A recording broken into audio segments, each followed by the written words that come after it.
Olá, segunda-feira, 8 de fevereiro de 2021.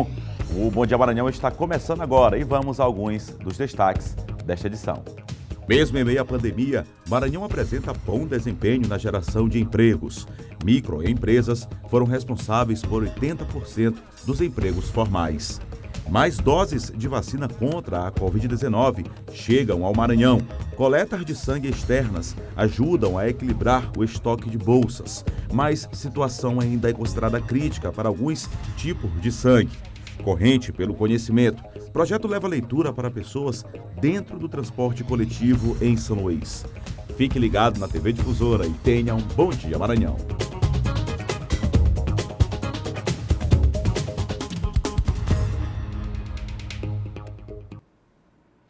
E esse que é o nosso pensamento, esse que é o nosso sentimento, que você tenha um ótimo dia. Mais uma semana começando, hoje dia 8 de fevereiro, comecinho do mês ainda, não é isso? Que você tenha uma ótima semana, uma boa segunda-feira, um bom início de semana, que seja uma semana tranquila, de muita paz, abençoada para todos nós, não é isso?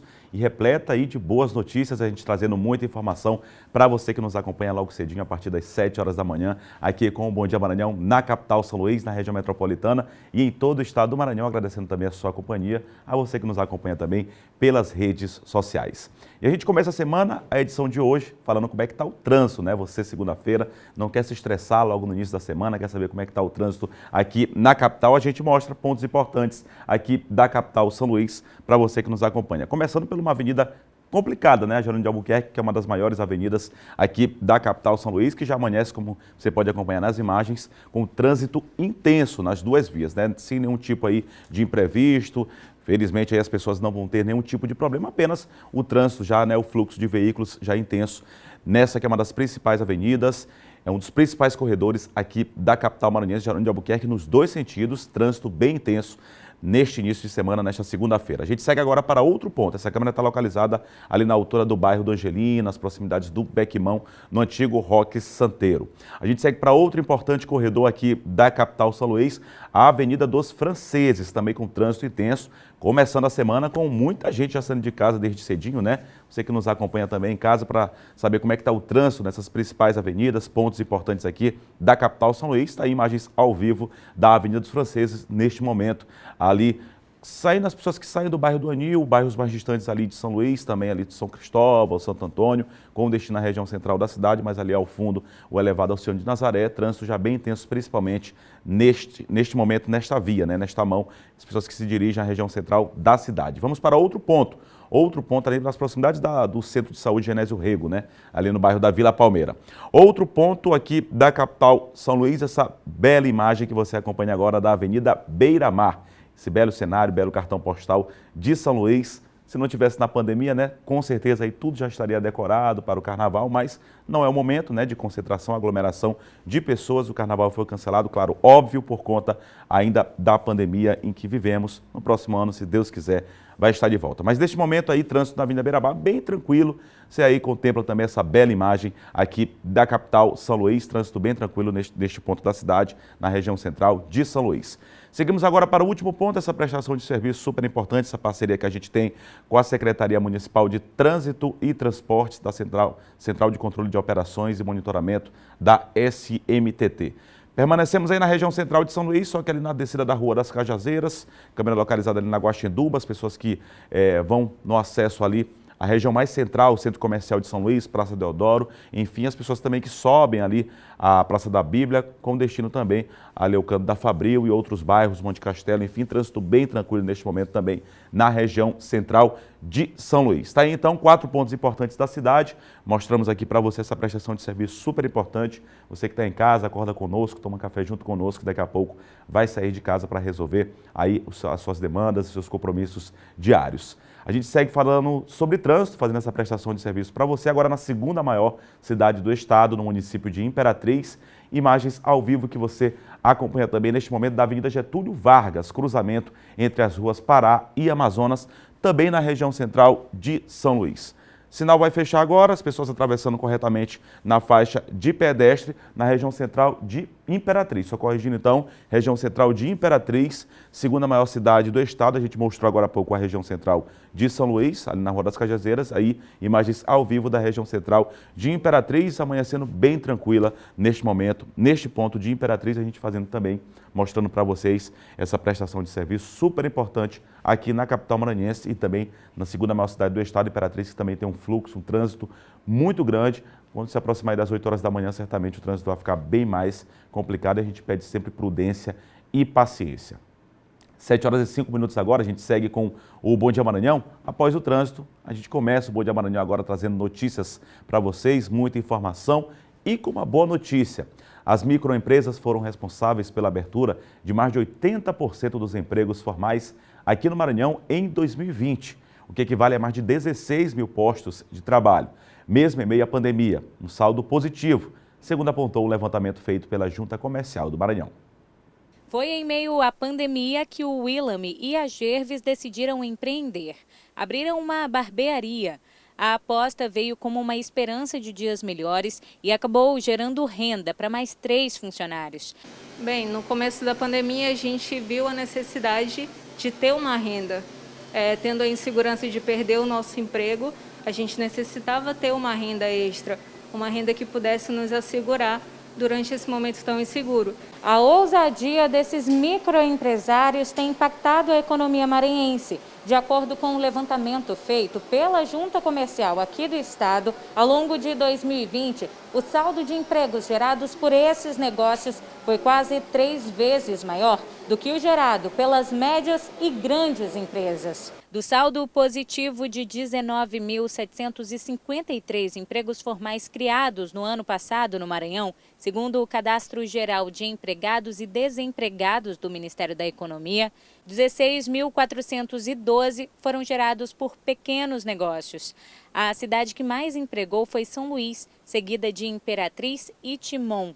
No topo do ranking maranhense de contratações está o setor de comércio. Em segundo lugar, o de serviços, a aposta da Gervis e do Willamy. Temos que destacar a força dos pequenos negócios, que ficaram com 83% das vagas de emprego que foram geradas ali como saldo. O resultado coloca o Maranhão no contexto nacional de crescimento das micro e pequenas empresas, que a nível nacional foram responsáveis por mais de 290 mil contratações com carteira assinada.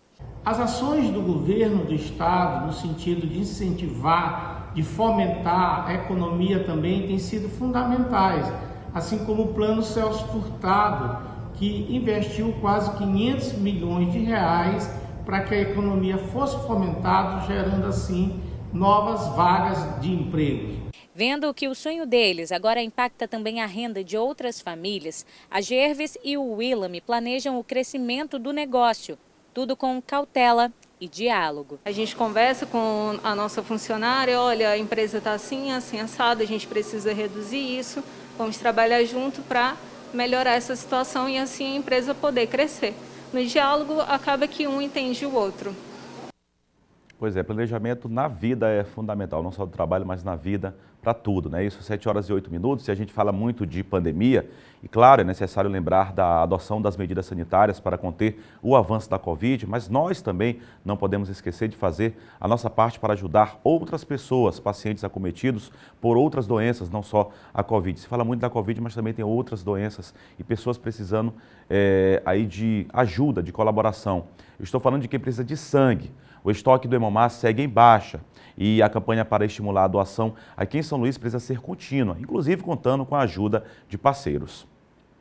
Foi a primeira vez que Vitor doou sangue, a primeira de muitas. É o que garante o estudante. Sempre bom estar podendo fazer uma ação aí para ajudar os próximos. Já perguntei quando é que vai ter as próximas, de quanto tempo pode estar fazendo, disseram que em 2 meses, então vou estar indo para os outras vezes também. Em média, estão sendo coletadas por dia no Hemomar, durante este momento de pandemia, cerca de 160 bolsas por dia. Quando necessário para atender toda a demanda do Estado, seriam de pelo menos 300 bolsas de sangue. Para a coleta no Hemomar ou externa, Todas as recomendações sanitárias em meio a uma pandemia estão sendo seguidas. Todo o protocolo é feito, tanto interno quanto externo. E agora, com a vacina, a gente pede, a vacina não impede de você doar. Os parceiros na coleta de sangue conseguem garantir um razoável equilíbrio no estoque de bolsas. Neste último fim de semana, a doação aconteceu em uma igreja na área da Lagoa. A movimentação foi boa, muitas pessoas tiraram um tempo do dia para o gesto de solidariedade. A ação contou com a participação de pessoas que congregam na igreja, mas também da comunidade que vive próxima ao local escolhido para a doação. Os nossos parceiros têm nos ajudado bastante, porque é através dele que nós estamos mantendo o estoque de sangue. Para quem doa, sabe da importância do gesto, sempre importante, para salvar vidas. A Bíblia fala que a fé sem obras ela é morta, a gente precisa de ações, né? E sangue é vida, nós oramos hoje pela manhã, agradecendo a Deus pela oportunidade que a gente está tendo de levar vida para as pessoas. 7 horas e 11 minutos, e das mulheres grávidas no Maranhão, 23% são adolescentes. A gravidez sem planejamento e sem estrutura emocional e socioeconômica também pode trazer prejuízos à saúde das jovens. A primeira semana de fevereiro foi dedicada à conscientização sobre a importância da prevenção e também sobre os riscos da gravidez para mulheres nessa faixa etária. Então, a Semana de Prevenção à Gravidez na Adolescência é uma semana instituída pelo Ministério da Saúde, por lei, em que estabelece o dia 1º de fevereiro ao dia 5 como a Semana Nacional de Prevenção à Gravidez na Adolescência. Então, incluindo as ações do Ministério da Saúde, que já fez um webinário para discutir nacionalmente esse tema. Aqui no Maranhão, a gente está sensibilizando a população adolescente sobre o que é a gravidez, quais são as suas problemáticas e a alternativa que esse adolescente pode ter se ele não desejar uma gravidez nesse período. No Maranhão, o Centro Sentinela distribui métodos contraceptivos e promove palestras para auxiliar jovens no planejamento familiar. No Maranhão, essa estratégia ela foi aprimorada como centro de referência à saúde sexual e reprodutiva. E é uma referência para os profissionais da estratégia de saúde da família, a atenção básica para o fortalecimento dessa ação entre adolescentes, para as mulheres, quando planejar ter sua gravidez. Entre os métodos oferecidos estão a camisinha e inserção do DIU de cobre. O método libera pequenas quantidades de cobre no útero, causando alterações no endométrio, no muco e na motilidade das trompas, tornando a região hostil ao espermatozoide. Atualmente, existem 3 centros sentinelas no estado, nas cidades de Colinas, Balsas e na capital, onde mais de 4.500 mulheres já fizeram o procedimento para a inserção do DIU. O atendimento inicial é realizado via telefone para orientação sobre critérios para a inserção e contraindicações. Os agendamentos podem ser feitos pela manhã no número de DDD 98 99161 0615. E aí o centro ele é um dispositivo que, além de prevenir a gravidez na adolescência por garantir métodos contraceptivos, como aconselhamento sobre planejamento familiar, distribuição de métodos contraceptivos e inserção de DIU no estado, ele fortalece também as ações de assistência ao abortamento e também a questão de atendimento à mulher vítima de violência. Consciente de que a construção da família pode ser melhor quando planejada, a Aline iniciou o uso de métodos contraceptivos há cerca de 2 anos. A primeira tentativa foi com um anticoncepcional injetável. Eu não continuei usando o injetável, porque o injetável, depois que você estuda um pouco mais, você percebe que o injetável ele é uma bomba de hormônio. Infelizmente, isso afeta muito o corpo das mulheres. A Aline também tentou colocar o DIU, mas não deu certo. A minha experiência, eu acredito que não foi muito boa perante as das outras meninas, né, que estavam lá e que comentaram que foi tranquilo, mas eu acredito que seja a experiência de cada uma é uma experiência. No atendimento gratuito da maternidade Benedito Leite, ela entendeu a importância de planejar a chegada de um filho. Hoje, ela usa a tradicional e eficaz camisinha. A gente segue falando de saúde aqui no Bom Dia Maranhão, 7 horas e 14 minutos, e o governador Flávio Dino anunciou pelas redes sociais a chegada de mais doses de imunizantes contra a Covid-19. Eduardo Bueno tem mais detalhes a respeito do assunto. Bueno, muito bom dia. Essas doses já chegaram aqui ao Maranhão trazendo muita esperança, porque doses repercute aí, quer dizer que são mais pessoas que serão imunizadas. Muito bom dia para você, Bueno, boa semana e bom trabalho.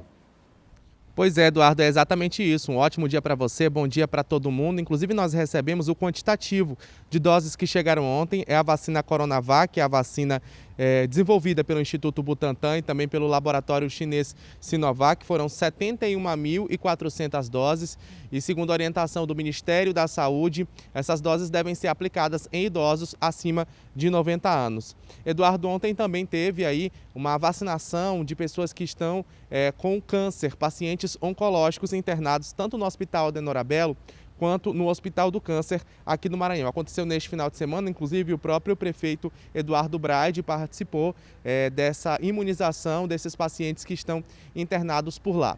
Agora, Eduardo, nós temos aí também a nossa tradicional cartelinha com dados, né, sobre a vacinação aqui no Maranhão. Só para você ter uma ideia, até agora já foram vacinados, então, 84.759 pessoas. São vacinas aplicadas em todo o estado do Maranhão. Só aqui na capital, o número, é claro, é bem maior, porque a proporção de vacinas recebidas aqui para a capital também é grande. Foram 31.546 pessoas. Há previsão, então, segundo a Prefeitura de São Luís, de chegada de mais doses ainda nesta semana, além destas que chegaram ontem na capital maranhense, no Aeroporto Internacional Hugo da Cunha Machado. Agora, com relação à produção dessas vacinas, viu, Eduardo? Está prevista ainda para esta semana, até a próxima quarta-feira, a chegada de um novo lote do IFA, né? Que é um insumo necessário para a produção da Coronavac. Ele vem da China, o desembarque vai acontecer no aeroporto de São Paulo, vem de Pequim, e ao todo são previstos, então, 5,6 mil litros do insumo farmacêutico ativo, o conhecido IFA, da Coronavac. Com essa quantidade, vai dar para produzir 8,7 milhões de doses que serão destinadas ao Plano Nacional de Imunização. Só para a gente lembrar, viu, Eduardo, até agora, então, são 17,3 milhões de doses que já foram entregues ao Ministério da Saúde. Lembrando que foi o primeiro lote lá no dia 17, em que foram entregues, dia 17 de janeiro, foram entregues, então, cerca de 6 milhões de doses no dia 17 de janeiro e depois mais 1,8 milhão agora para o dia 29 também de janeiro. Então, ao todo, o Instituto Butantan pretende entregar, então, 17 milhões de doses, né? Ainda tem mais essa outra quantidade que vai ser entregue depois que esse composto farmacêutico chegar também ainda nesta semana. Eduardo, eu volto ao estúdio com você. Obrigado, Bueno. Notícia boa da chegada de mais doses da vacina e também dos insumos que o Brasil tem capacidade, né? O Instituto Butantan, a Fiocruz tem capacidade. É bom que os insumos cheguem, que a gente pode produzir em massa e mais pessoas, claro, serão vacinadas. Obrigado, Bueno. Bom trabalho para você. Boa semana, 7 horas e 18 minutos. A gente segue falando da situação da pandemia aqui no estado do Maranhão, atualizando agora. O Bueno trouxe as informações de quantas pessoas já foram imunizadas, número que a gente se sente muito feliz aqui de estar divulgando, o número de pessoas que foram imunizadas no Maranhão e também na capital, São Luís. Agora a gente traz os números da atualização da pandemia desde quando teve início, segundo aí o repasse feito, o relatório divulgado diariamente pela Secretaria Estadual de Saúde. Número de casos confirmados, 209.778. Número de casos ativos, olha, esse número aqui tem que ter muita atenção, já está próximo de 8 mil. Na semana passada estava abaixo de 7, então é preciso ter muita atenção. Mais pessoas que estão, neste momento, sendo infectadas, lamentavelmente. Só pessoas que estão infectadas neste momento, segundo o relatório da SES, 7.870 casos ativos atualmente no Maranhão. Número de óbitos, 4.775. Lamentavelmente, o número de pessoas recuperadas, o número satisfatório, 197.133 pessoas que conseguiram vencer a batalha contra a Covid-19. Novos casos nas últimas 24 horas, 31 na Ilha de São Luís, 15 em Imperatriz, 128 nas demais regiões, por isso da importância de permanecer seguindo as recomendações sanitárias. E olha, em Imperatriz, a vacinação da Covid-19 continua apenas para a população do grupo prioritário. Já os testes para a detecção da doença podem ser realizados por qualquer pessoa que apresente os sintomas. A testagem da rede pública acontece nas UPAs da cidade. Semanas atrás, o Marcos enfrentou uma maratona em busca de testes para a Covid-19 para o filho Abraão. O rapaz chegou com sintomas leves à UPA do São José, foi encaminhado para outro local. Não deu certo. Vendo o tempo passar, pagou pelo exame em um laboratório particular. Para ele, faltou informação antes de necessitar do atendimento. A gente não sabia ainda para onde correr, aí viemos aqui para a UPA, aí depois eles pediram para nós ir lá no Nilton Lopes. Se hoje ele precisar, já sabe que se for sintomas moderados ou graves, pode ir à UPA do São José. Aqui são atendidas pessoas com sintomas que apontam para fases mais elevadas da doença. A UPA do bairro São José faz atendimento para pacientes com sintomas graves. O que são sintomas graves? Dyspneia, a saturação baixa, que a gente irá verificar aqui, febre alta, constante de muitos dias, dor na garganta, dor no corpo, então dor de cabeça, cefaleia. A equipe até recebe casos de sintomas leves quando chega fora do horário dos ambulatórios, mas depois orienta a procurar os outros 2 setores de atendimento à Covid. Segundo a direção da UPA do São José, cerca de 150 pessoas por dia chegam aqui com sintomas leves, moderados ou graves da Covid-19. O atendimento é 24 horas. A realização do teste rápido depende da avaliação do médico. Que o médico que vai fazer esse critério do teste rápido, Antes de chegar ao médico, o paciente é encaminhado para uma triagem, passa pela ala Covid até chegar ao consultório. A gente segue em Imperatriz, 7 horas e 21 minutos agora, vamos ao vivo para a região Tocantina com o próprio Emerson Pinto, que traz as informações direto lá do município de Imperatriz. Muito bom dia, Emerson, bom dia a toda a equipe da TV Difusora Sul e bom trabalho a todos. Bom dia, Eduardo, bom trabalho, bom dia a você em todo o estado do Maranhão, bom dia a você que nos acompanha também aqui no estado do Tocantins, vizinho aqui a gente. Eduardo, falando agora sobre acidentes de trânsito, acidentes que aconteceram aqui na região e também aqui na cidade de Imperatriz. A gente começa por um acidente fatal que aconteceu na estrada que dá acesso ao município de Davinópolis. Davinópolis fica a cerca de 12 quilômetros aqui da cidade de Imperatriz e este acidente registrado no final de semana, tem uma ambulância do SAMU tentando ainda prestar algum tipo de socorro à vítima que infelizmente acabou morrendo no local. O jovem foi identificado como Jefferson da Silva Freitas, esse que aparece aí no vídeo. Tinha apenas 28 anos de idade, era morador ali de Davinópolis, trabalhava inclusive no serviço público na cidade de Davinópolis. Ele trafegava nessa bicicleta e as informações de testemunhas é que ele teria sido atropelado por um veículo. O condutor do veículo não parou para prestar socorro e acabou evadindo-se do local, deixou lá a vítima. Pessoas que passavam por ali foi que tentaram ainda fazer alguma coisa, ligaram para o SAMU, a ambulância foi lá com a equipe para tentar prestar algum tipo de atendimento, mas infelizmente o rapaz acabou morrendo no local. Jefferson da Silva Freitas, de 28 anos de idade, este acidente aconteceu na estrada que dá acesso ao município de Davinópolis, fica perto aqui da cidade de Imperatriz. Ainda sobre acidente de trânsito, esse que a gente vai ver agora nas imagens, aconteceu aqui no centro da cidade de Imperatriz também, no final de semana. Olha só, pouco depois das 6 horas da manhã, o veículo passa no semáforo verde e vem o outro ali e provoca esta colisão. Se ele puder voltar a cena só para a gente acompanhar melhor, 6 horas e 6 minutos da manhã, final de semana aqui em Imperatriz, centro da cidade, bem próximo ali ao calçadão, e o veículo que passa aqui, começa aqui abaixo do vídeo, o semáforo está verde para ele, e aí ele vai passar tranquilamente enquanto o outro fura o semáforo, passa no vermelho e provoca esta colisão. Apenas danos materiais, mas fica atenção, para quem trafega aqui nas ruas de Imperatriz. Infelizmente, casos como esse vem acontecendo com muita frequência, principalmente nesses horários ainda bem cedo da manhã, como foi neste caso aí, pouco depois de 6 horas da manhã, isso no final de semana. Esse acidente teve danos materiais, mas a gente tem, infelizmente, acompanhado casos que terminam de forma trágica, acidentes com vítimas, acidentes fatais, e como este acidente que a gente comentou na abertura da nossa participação, que foi na cidade aqui de Davinópolis. Então é isso, Eduardo, a gente encerra nossa participação aqui comentando sobre acidentes de trânsito ocorridos no final de semana aqui em Imperatriz e também aqui em cidade da região. Voltamos com você. No cruzamento, não é isso, Emerson? Impressionante essa imagem que você mostrou, a gente percebeu que o veículo passou no sinal verde, o outro furou o sinal, que é errado, e acabou ocasionando esse tipo de acidente. Tem que ter controle, tem que respeitar. 6 da manhã, de repente, ele achava que não vinha carro. Mas obrigado, viu, Emerson? Grande abraço para você, a todos aí na TV Difusora Sul. Uma ótima semana também a todos aí, toda a nossa equipe da TV Difusora Sul e, claro, a população de Imperatriz e toda a região. Tem que ter muito cuidado no cruzamento. Achava que, de repente, que seria muito cedo, acabou ocasionando um acidente, infringindo, uma lei de trânsito, acabou aí ocasionando um acidente no cruzamento lá na cidade de Imperatriz. 7 horas e 24 minutos, a gente segue com o Bom Dia Maranhão, você confere agora o nosso giro de notícias. A Agência Estadual de Mobilidade Urbana e Serviços Públicos informou que no período de 12 a 19 de fevereiro, feriado de carnaval, não serão realizadas viagens extras do serviço de ferry-boat. A medida será adotada após recomendação feita pelo Ministério Público do Maranhão por meio da promotora do Núcleo de Defesa do Consumidor, como apontado na recomendação.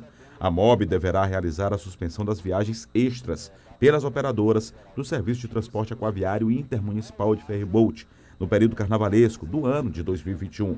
E a fiscalização visando o fiel cumprimento da portaria de 12 de novembro de 2020, que determina a realização das viagens com no máximo 50% de sua capacidade total, será realizada. A Secretaria Municipal de Turismo contabilizou o número de visitantes do Museu da Gastronomia Maranhense na Central de Atendimento ao Turista, em São Luís. Desde o dia 18 de janeiro, quando foram reabertos, os espaços receberam 552 visitantes do Maranhão, de outros estados do Brasil e também de outros países. O fluxo de visitas está limitado devido à pandemia e a equipe da Setur está seguindo os protocolos sanitários, com o uso de máscara facial e álcool disponibilizado a todos que chegam a esses locais. O Exame Nacional do Ensino Médio 2020 Digital registrou a ausência de 71,3% dos participantes, de acordo com o Instituto Nacional de Estudos e Pesquisas Educacionais, Anísio Teixeira, o INEP. Ao todo, dos 93.079 inscritos para fazer o exame, 26.709 estudantes fizeram as provas. No segundo dia de aplicação, apesar do alto número de faltas, o INEP considerou a aplicação piloto do Enem digital satisfatória. A intenção é que o exame se torne 100% digital até 2026. E no próximo bloco tem a participação de Silvio Alves, trazendo os principais assuntos, as principais ocorrências do fim de semana.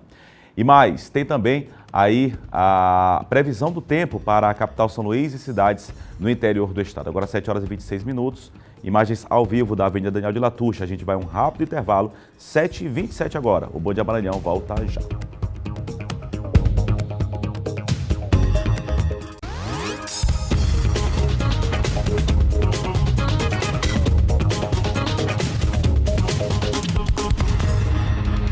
Sete horas e 30 minutos, o Bom Dia Maranhão está de volta aqui pela TV Difusora. Agora a gente fala de segurança.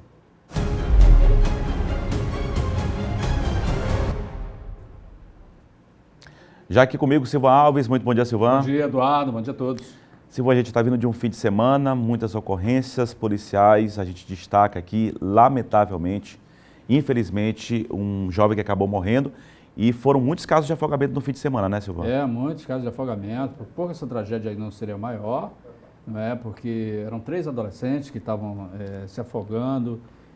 Um vendedor ambulante salvou uma dessas pessoas, foi uma atitude elogiada pelas pessoas, que ele largou os produtos que estava vendendo, correu e salvou uma dessas pessoas, uma das meninas, mas infelizmente... Uma pessoa do bem, né, Silvão?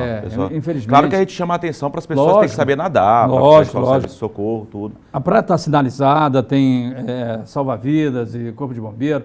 O Matheus, inclusive, ainda chegou a ser retirado da água pelo pessoal do corpo de bombeiros, mas infelizmente ele acabou morrendo a caminho do hospital, né? Apesar da alerta que se faz, e todo final de semana a praia está lotada, cheia de gente, a área está sinalizada, tem salva-vida, guarda-vida, mas infelizmente as pessoas acabam se aventurando, né, principalmente mais jovens, e eram jovens, todos eles adolescentes, tinham 2 adolescentes, uma adolescente, e o rapaz de 17 anos que infelizmente acabou perdendo a vida. E a gente chama a atenção, claro, do afogamento, lamentavelmente, mas chamar a atenção dos pais também, né? Eram adolescentes, todos menores aí de idade, que não descuidem, né? Que fique sempre alerta e acompanhe, claro, as instruções dos bombeiros marítimos, também das placas que são colocadas para evitar esse tipo de situação. Se vai acontecer também um latrocínio, né? No Miritio, aqui na região metropolitana. Exatamente. O agente de portaria, o seu Antônio, ele tinha saído do trabalho e foi abordado ali próximo daquela sede do Sampaio Corrêa, por 3 indivíduos lá. Ele teria se recusado a entregar os objetos e acabaram atirando nele. Ele chegou a ser socorrido, foi levado para a unidade de saúde da Vila Luizão, mas infelizmente ele não resistiu. Ele era lá de Vargem Grande. A princípio chegaram a confundir que ele seria um motorista de aplicativo. Sim. Aí depois constataram, a própria polícia comprovou de que ele era agente de portaria. Ninguém foi preso, a polícia está trabalhando com imagens de câmera de segurança para identificar os autores desse crime aí. Lamentavelmente, trabalhador assassinado. Obrigado, Silvão. Boa semana para você. Boa semana, ótima semana, Eduardo. Boa semana a todos. Obrigado, Silvão Alves, que participa aqui conosco também, comentando aí as principais ocorrências policiais, fim de semana aí de latrocínio, caso de afogamento. Infelizmente, situação bastante delicada, é preciso ter paciência e prudência. 7h32, a gente segue falando ainda sobre essa questão de violência, agora no interior do estado. Em Caxias, um homicídio foi registrado no bairro Volta Redonda.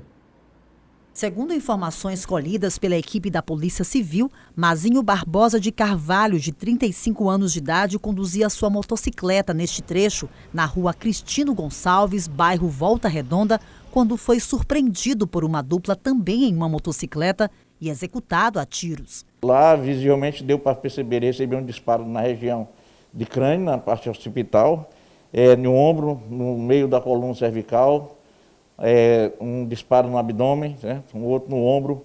Foram vários disparos que efetuaram contra a vítima.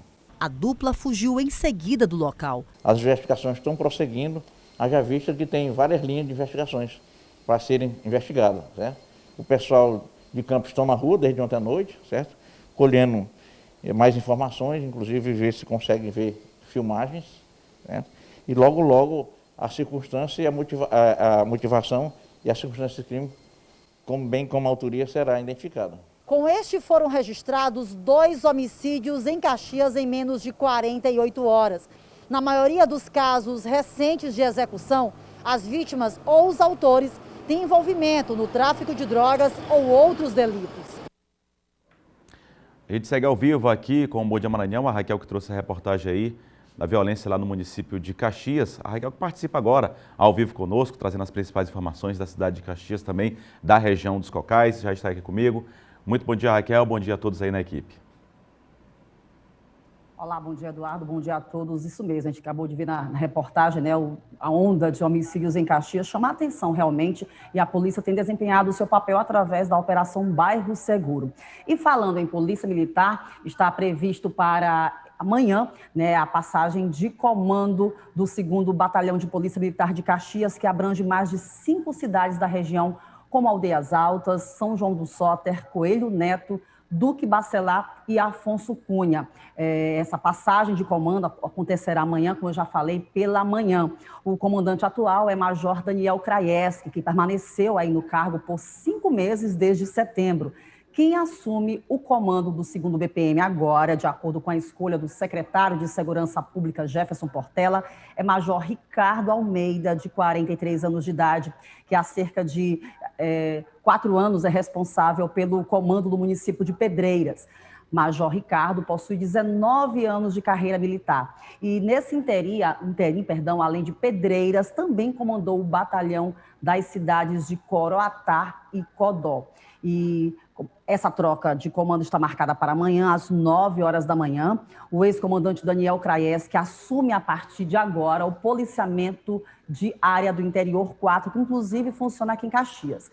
E agora também uma atualização dos casos de Covid em Caxias. Até o momento foram 6.368 casos confirmados. 416 pacientes permanecem, na verdade, porque desde a semana passada, em isolamento domiciliar, 37 em internação hospitalar, já que esse número era de 42 até a sexta-feira passada. Mas, Eduardo, foi registrado um óbito a mais nesse fim de semana, totalizando 130 mortes por conta da doença. E uma outra notícia que a gente também quer destacar é que, com base nesse aumento do número de casos de Covid em Caxias, o processo de matrículas para as escolas da rede municipal de Caxias, iniciado mês passado, segue até o dia 12 de fevereiro, próxima sexta-feira. Processo que exige aí de cada unidade de ensino, né, respeitar as normas de segurança em relação à Covid-19, que é o uso de máscara e distanciamento. O número diário dessa etapa de chamamento é de 30 pessoas, ou seja, 30 pais ou responsáveis são atendidos por dia. As matrículas estão sendo realizadas nos turnos matutino e vespertino, no horário das 8 horas da manhã ao meio-dia e das 14 às 17 horas. E como eu já falei, a orientação é que os pais ou responsáveis, né, ao se dirigirem a essas escolas, usem todos os dispositivos de segurança para evitar né, aglomerações. Óbvio, não é isso? E com essas notícias, nós voltamos com você, Eduardo, desejando um ótimo início de semana. Obrigado, Raquel. Obrigado pelas informações. A Raquel trazendo as notícias lá de Caxias, inclusive atualizando os dados aí da Covid na cidade de Caxias e também na região. Obrigado, Raquel. Uma ótima semana para você, para todos aí na TV Sinal Verde e, claro, a toda a população caxiense e da região. Agora, 7h37, início do ano, geralmente vem acompanhado de reajuste no preço do aluguel. O setor ficou aquecido, mesmo em meio à pandemia. Balança que reajusta os valores dos aluguéis no país, o índice geral de preços do mercado teve alta acumulada nos últimos 12 meses de 25,71%. Você tem um contrato e quer deixar uma cláusula de reajuste com base em algum indicador, eu sugiro que seja o IPCA. Tá? Por que o IPCA? Porque ele reflete realmente o ganho de remuneração, que é com essa remuneração que as pessoas irão pagar o aluguel. Para se ter uma ideia, de dezembro do ano passado para janeiro deste ano, o IGPM passou de 0,96% para 2,58%. O economista afirma que a alta do dólar e a pandemia são os principais fatores responsáveis pelos aumentos. A taxa do dólar em relação ao real subiu, quase que 100%. Então, essa alteração do dólar também refletiu no aumento do IGPM, que nós chegamos no final de dezembro com quase 25% de variação nesse índice. Mas se houve aumento de um lado, teve gente que faturou do outro. Essa corretora de imóveis diz que durante a pandemia a procura por aluguéis aumentou. Na pandemia, nós tivemos um aumento muito bom de aluguel, principalmente para nós corretores, né, no nosso mercado. Foi o que nos salvou, fazendo vários aluguéis, foi o que nos salvou a nossa renda. O certo é que se todas as variações forem aplicadas, vai deixar muita gente com o orçamento apertado. Nessa hora, o economista recomenda bom diálogo para conciliar os valores. Quem tem imóvel vai ficar com o imóvel parado. E as portas de pagar IPTU, que é um tributo que não escolhe época para se pagar. Todo ano tem que se pagar o IPTU. Então, busquem a negociação.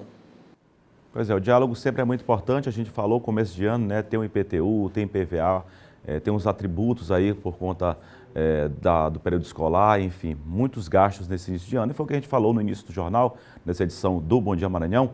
Planejamento, a palavra planejamento, não só financeiro, mas planejamento de vida sempre é muito importante para não ter qualquer tipo de problema, inclusive financeiro. 7h40. Agora a gente fala da previsão do tempo, né? Começo de semana, segunda-feira, começando mais uma semana, a gente começa trazendo o tempo aqui na cidade de Imperatriz. Para esta segunda-feira predomina tempo nublado e possibilidade de chuva lá na cidade de Imperatriz, de chuvisco isolado pela manhã. 7h40, você acompanha agora imagens ao vivo aqui da cidade de Imperatriz, tempo nublado neste momento. Essa imagem bonita, né? Essa imagem aberta da Beira Rio lá na cidade de Imperatriz. A previsão para hoje é de mínima de 23, máxima de 34 graus. Essa imagem belíssima lá da cidade de Imperatriz, mas com tempo nublado neste começo de semana, nesta segunda-feira, lá no céu de Imperatriz. Muitas nuvens, né? Cinzentas ali, nublado e a possibilidade de chuvisco, de chuva fina, pelo menos isso é o que diz a previsão do tempo para a cidade de Imperatriz. A gente sai da segunda maior cidade do estado, vem para a capital maranhense. A gente vai acompanhar agora imagens ao vivo de São Luís, onde predomina céu parcialmente nublado a claro e sem probabilidade de chuva. Quer dizer, não deve chover mesmo agora nesse período chuvoso, né, mês de fevereiro, não deve chover, pelo menos é o que diz a previsão aqui na capital maranhense. A gente percebe que o céu está azul, algumas nuvens, mas não são nuvens carregadas, né, não são aquelas nuvens de chuva, mas céu ali com algumas nuvens, mas boa parte aí azul, né, o céu azul neste momento.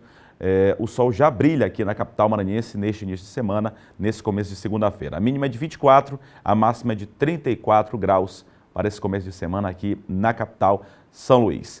A gente já mostrou Imperatriz, São Luís, agora a gente segue com imagens ao vivo de Açailândia. Previsão para hoje de sol com algumas nuvens, chove rápido durante o dia e a noite também na cidade de Açailândia. Você acompanha agora imagens ao vivo, boa parte do céu lá no município de Açailândia, tempo nublado, né? Assim como na cidade de Imperatriz, na região tocantina, também no município de Açailândia, amanhecendo com o céu nublado neste início de semana, nesta segunda-feira. Você acompanhou aí a previsão para Açailândia de mínima de 24, máxima de 31 graus neste início de semana, nesta segunda-feira, ok? A gente segue falando do tempo, mostrando aqui mais 3 cidades do interior do estado. Você quer saber, né, como é que começa a semana? Esse início de semana também a gente mostra, já mostrou Imperatriz, São Luís e Açailândia. A gente mostra outras 3 cidades aqui do estado do Maranhão. Começamos por Caxias. Caxias hoje predomina céu parcialmente nublado, a claro, e com a ausência de chuva. Quer dizer, uma segunda-feira com sol quente, né, em boa parte do estado, aqui, assim como na capital São Luís, também na cidade de Caxias, mínima de 23, calorão. Máxima pode chegar a atingir os 35 graus. A gente segue agora para Bacabal, onde predomina céu parcialmente nublado a claro e com ausência de chuva. Previsão para Bacabal de hoje, os termômetros oscilando entre 23 e 34 graus, temperaturas bem elevadas nas cidades maranhenses. Não é isso? Só para finalizar, cidade de Zedoca predomina céu parcialmente nublado a claro e também não deve chover na cidade de Zedoca. A ausência de chuva, pelo menos é o que diz a previsão, mínima de 21, máxima de 34 graus, 34, 35, né? Calorão nas cidades aqui do Maranhão. 7 horas e 43 minutos e no próximo bloco, os bastidores da política com John Coutrin. E mais, projeto leva leitura para pessoas dentro do transporte coletivo aqui na capital São Luís, um projeto bem legal, super importante, que leva conhecimento para as pessoas, você vai acompanhar já no próximo bloco. Avenida Carlos Cunha, imagens ao vivo agora, a gente vai a um rápido intervalo, 7 horas e 44 minutos, o Bom Dia Maranhão volta já já.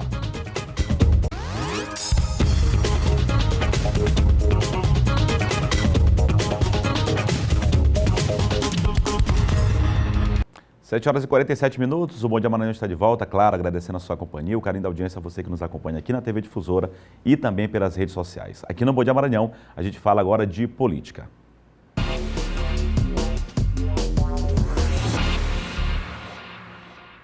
Já comigo, John Coutrin. Olá, John, muito bom dia a você. Bom dia, Eduardo, boa semana a todos. Boa semana a todos nós. John, a gente começa falando que o governador Flávio Dino, que é pré-candidato, né? Apesar de não confirmar, ele é pré-candidato, a própria mídia nacional especula isso também, que o governador aqui do Maranhão, Flávio Dino, é pré-candidato à presidência e ele palpita muito, né? Acaba dando muito sua opinião a nível nacional também, aqui no estado do Maranhão, mas a nível nacional, e falou sobre uma possível candidatura de um outro pré-candidato, que é o Fernando Haddad, pelo PT. O governador Flávio Dino comentou a respeito deste assunto, não é isso? Comentou sim, Eduardo. O que acontece? Né? No final de semana, no fim de semana, o ex-presidente Lula chamou o Fernando Haddad, que já foi candidato a presidente da República, ex-prefeito de São Paulo, chamou o Haddad, o Lula conversou com ele, uma conversa bem, e aí disse o seguinte: olha, Haddad, não podemos mais perder tempo, é hora de você colocar o bloco na rua. Né? O que é colocar o bloco na rua? Apresentar o nome dele para ser candidato a presidente pelo PT. Então, isso, claro, acabou vazando essa conversa, né? E foi confirmada pelo próprio Haddad. O próprio Haddad confirmou essa informação de que teve a conversa com o Lula, e o Lula pediu para ele, portanto, aí começar a viajar ao país, debater as pautas. Não vai ter carnaval, né, John? Mas pode colocar esse bloco na rua. Pode colocar o bloco na rua, exatamente. Seguindo as recomendações, claro. Isso.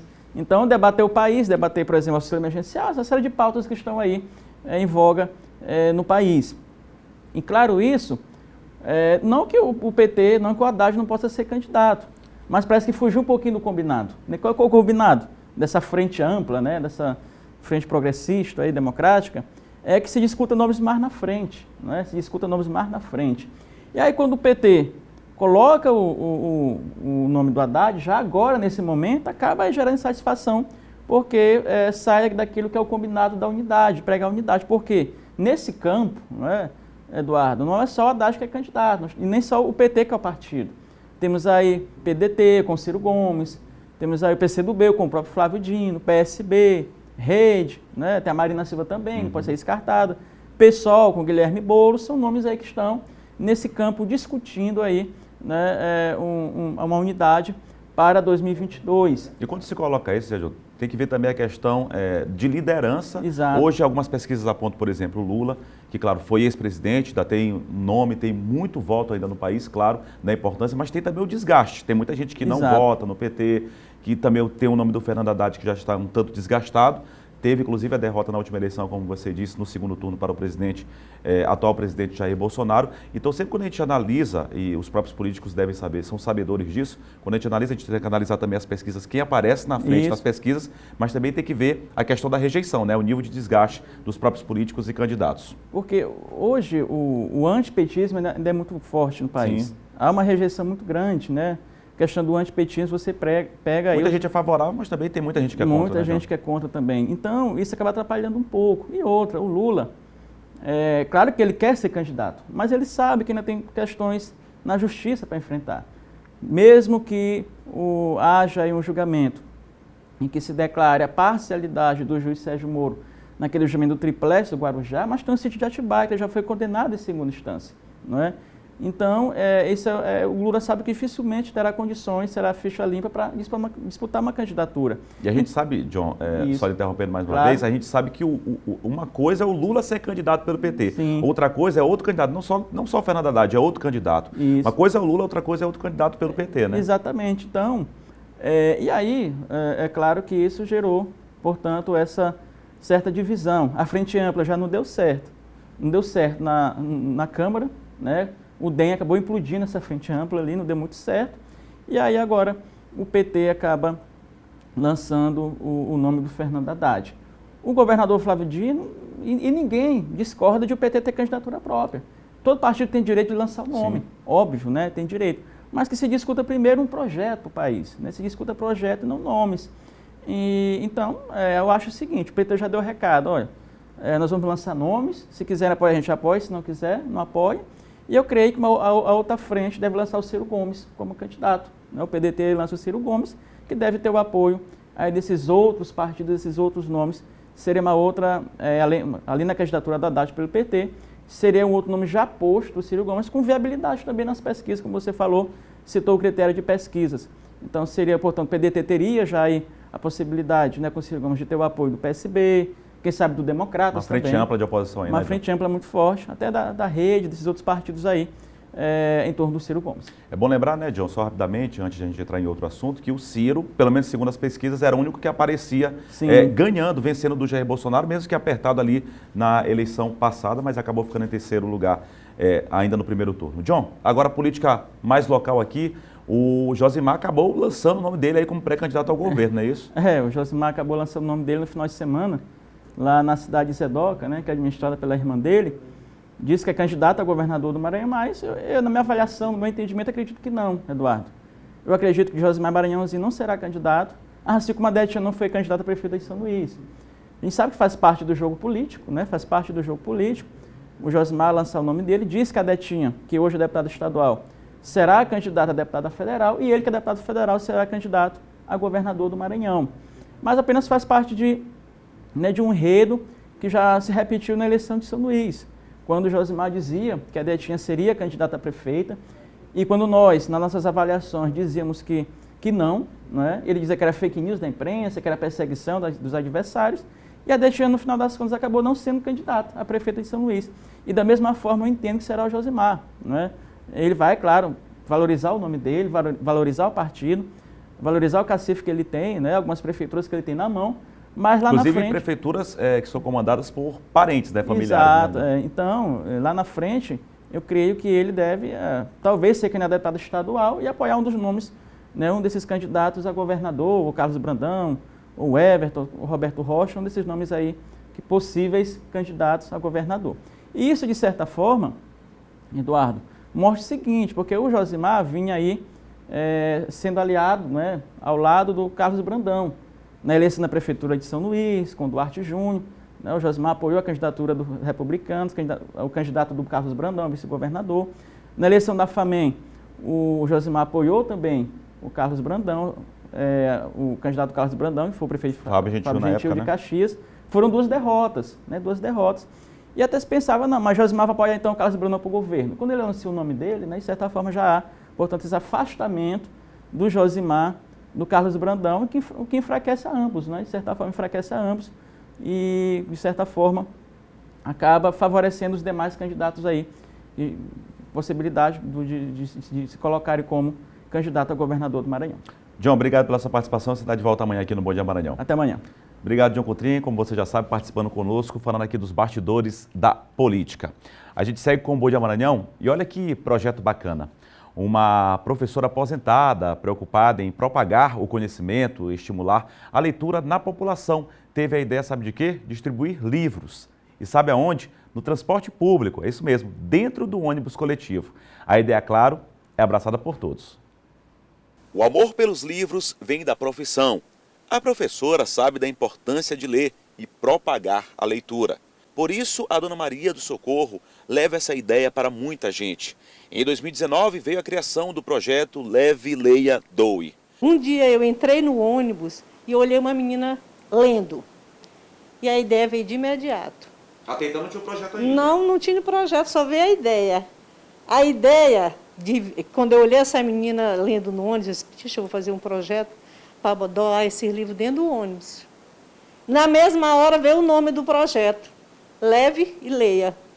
É uma corrente pelo conhecimento. Para desenvolver o projeto, a Dona Maria do Socorro conta com doações de amigos e familiares. Todos os livros são muito bem guardados, para em seguida serem doados, sabe aonde? Nos ônibus. Isso mesmo. No coletivo, a professora aposentada continua com a sua missão de levar conhecimento às pessoas. Ela distribui o livro aos passageiros que fazem questão de parabenizar a Dona Socorro pela iniciativa e, principalmente, abraçam o projeto. Muito importante para divulgar a leitura, porque tem muitas pessoas que precisam, né? E outras talvez que nem sabem, e através da leitura a pessoa descobre muita coisa. E mesmo quando a quantidade de passageiros não é igual ao número de livros distribuídos, a professora deixa em cima do banco. Ela sabe que será importante e transformador na vida de alguém. O Ubirajara, que gentilmente atendeu a Dona Socorro, fez questão de pegar um livro. É porque ultimamente as pessoas não estão lendo, só assistindo o vídeo, né? Precisa ler mais, para adquirir conhecimento através da leitura. No primeiro ano do projeto, a Dona Socorro distribuiu 776 livros. Em 2020, houve uma queda, natural por conta da pandemia. Foram distribuídos apenas 307 livros. Mas a professora não para. Ela sabe da importância da leitura para si e para todos. Se você não lê, você não tem esse conhecimento. Hoje, a tecnologia nos ajuda muito, mas também atrapalha para o outro lado. Então, esse é o grande objetivo do meu projeto, Leve, Leia e Doe. Eu não quero que o livro fique nas casas das pessoas, eu quero que as pessoas leiam e repassem. Repasse para os seus próprios familiares, para os seus amigos, porque o livro é uma corrente, né? Conhecimento não é para ficar parado, é para seguir em frente. É isso aí, Dona Socorro, é a corrente do conhecimento, leitura sempre importante, que estimule outras pessoas aí, a estimular também outras pessoas a ler. O Bom Dia Maranhão fica por aqui. A todos uma ótima segunda-feira, um bom início de semana. A gente estará de volta amanhã, a partir das 7 horas da manhã. A gente finaliza com uma bela imagem da capital São Luís, do centro histórico aqui da capital maranhense. Continue acompanhando a nossa programação. A todos uma ótima segunda-feira, uma boa semana. A gente está de volta amanhã. Até lá.